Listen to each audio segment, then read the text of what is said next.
بسم اللہ الرحمن الرحیم۔ السلام علیکم ورحمۃ اللہ وبرکاتہ۔ آئی ہوپ آپ سب لوگ خیر و عافیت سے ہوں گے اور جہاں بھی رہیں اللہ کی امان میں رہیں۔ تو ہم لوگ بات کر رہے تھے کہ معاشرے کے جو آداب ہیں ان کو اگر ہم لوگ سیرت نبوی کے طریقے پر ڈھال لیں تو امید کر سکتے ہیں کہ ہمارے معاشرے کی جو حالت خراب ہوئی پڑی ہے وہ بہتر ہو سکے۔ تو آج ہم لوگ بات کریں گے کہ نبی مکرم صلی اللہ علیہ وآلہ وسلم کی نشست و برخاست کی جو ادائیں تھیں وہ کیا تھیں۔ حضور سرور عالم علیہ الصلاۃ والسلام جب کسی مجمع میں تشریف لے جاتے تو جہاں انہیں جگہ مل جاتی وہاں بیٹھ جاتے اور اپنے صحابہ کو بھی یہی حکم دیا کرتے۔ کرفسا یہ بیٹھنے کی ایک خاص حیت ہے جس میں انسان اپنے پاؤں پر بیٹھتا ہے اور رانوں کو پنڈلیوں سے ملا دیتا ہے۔ حضرت مخرمہ کی صاحبزادی فرماتی ہیں، رأیت رسول اللہ صلی اللہ علیہ وسلم قائد الکرفسا، میں نے حضور علیہ الصلاۃ والسلام کو اپنے پاؤں پر بیٹھے دیکھا۔ اور تربا چار زانوں بیٹھنا حضرت حنظلہ بن خزیم رضی اللہ عنہ سے مروی ہے۔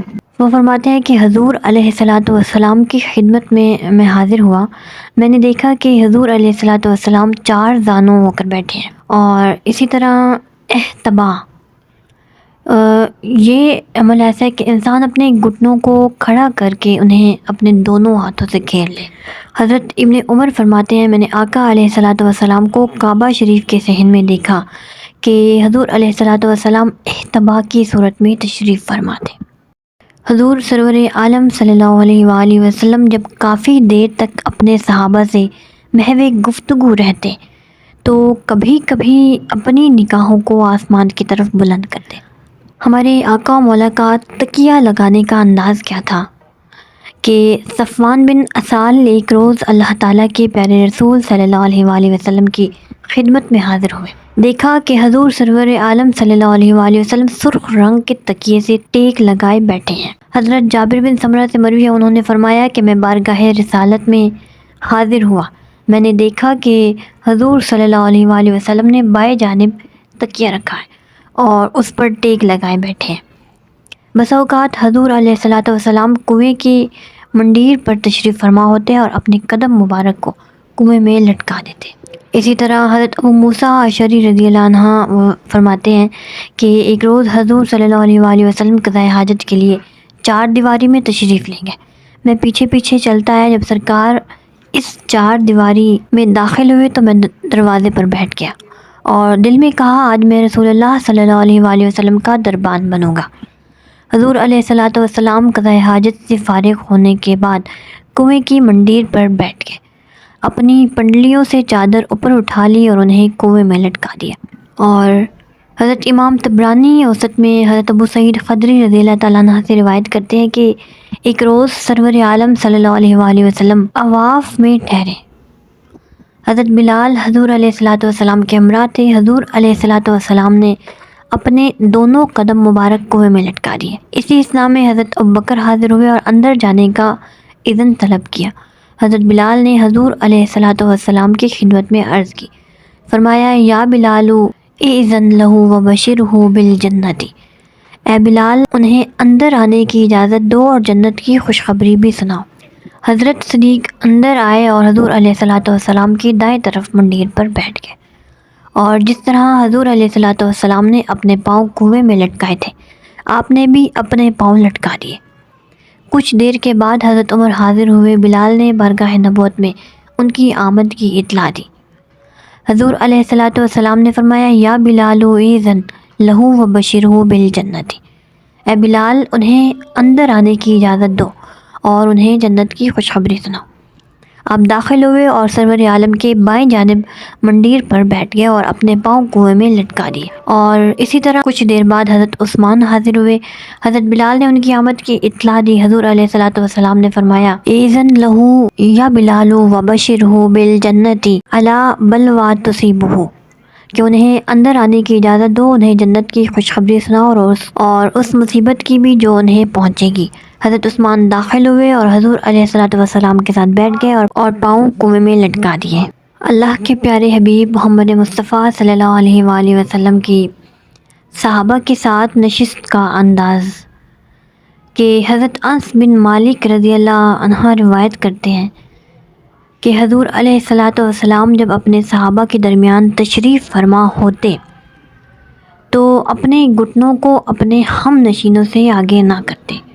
جو شخص حضور علیہ الصلاۃ والسلام کے دست مبارک کو تھام لیتا جب تک وہ خود اپنا ہاتھ واپس نہ کرتا، حضور صلی اللہ علیہ وآلہ وسلم اس کے ہاتھ کو نہ چھوڑتے۔ اور جو شخص بھی بارگاہ رسالت میں حاضری کا شرف حاصل کرتا جب تک وہ خود اٹھ کر چلا نہ جاتا، حضور صلی اللہ علیہ وآلہ وسلم کھڑے نہ ہوتے۔ حضور صلی اللہ علیہ وآلہ وسلم اپنے صحابہ کرام کے ساتھ جب کہیں تشریف فرما ہوتے تو خود درمیان میں بیٹھتے، صحابہ کرام حلقہ باندھے چاروں طرف بیٹھا کرتے۔ سرور عالم صلی اللہ علیہ وآلہ وسلم جب خطاب فرماتے تو کبھی ایک طرف کے لوگوں پر توجہ فرماتے اور کبھی دوسری طرف کے لوگوں پر اور کبھی تیسری طرف کے لوگوں پر توجہ فرماتے۔ حضرت ابو ہریرہ اور حضرت ابو ذر رضی اللہ عنہما سے مروی ہے کہ انہوں نے فرمایا کہ رسول اللہ صلی اللہ علیہ وآلہ وسلم اپنے صحابہ کرام کے درمیان میں بیٹھتے، نہ واقف اعرابی آتے تو وہ یہ نہ سمجھ سکتے کہ حضور علیہ الصلاۃ والسلام کہاں تشریف فرما ہیں۔ انہیں لوگوں سے پوچھنا پڑتا۔ ہم نے بارگاہ رسالت میں عرض کی کہ حضور اجازت دے تو ہم اونچا سا تھڑا بنائیں تاکہ اعرابی حضور علیہ الصلاۃ والسلام کو بآسانی پہچان سکے۔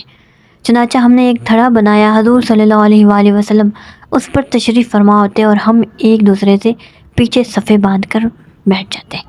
اور حضرت امام احمد عباد بن تمیم سے وہ اپنے چچا سے روایت کرتے ہیں کہ انہوں نے ایک دفعہ اللہ تعالیٰ کے محبوب رسول کو دیکھا کہ حضور علیہ الصلاۃ والسلام مسجد میں لیٹے ہیں اور ایک پاؤں دوسرے پاؤں پر رکھا ہوا ہے۔ یہ تمام واقعات جو ہیں سبل الہدیٰ جلد 7 پر موجود ہیں۔ مجلس کے اختتام پر دعا۔ امام ترمذی اور حاکم حضرت ابن عمر رضی اللہ عنہما سے روایت کرتے ہیں کہ حضور صلی اللہ علیہ وآلہ وسلم جب مجلس برخاست کرتے تو اپنے صحابہ کے لیے دعا مانگتے کہ اے اللہ ہمیں وہ اپنا خوف عطا فرما جو ہمارے درمیان اور تیری نافرمانیوں کے درمیان رکاوٹ بن جائے، اور ہمیں اس اطاعت کی توفیق عطا فرما جس کی وجہ سے تو ہمیں اپنی جنت میں پہنچا دے۔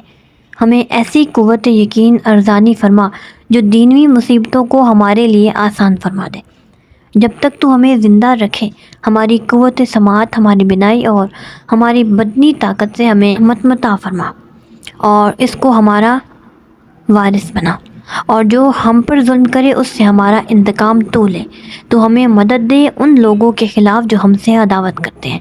ہماری مصیبت کو ہمارے دین میں نہ بنا اور دنیا کو ہماری سب سے بڑی مصیبت نہ بنا، اور یہ کہ ہمارے علم کی رسائی صرف دینوی امور تک نہ ہو، اور یا اللہ ایسے دشمن کو ہم پر مسلط نہ کر جو ہم پر رحم نہ کرے۔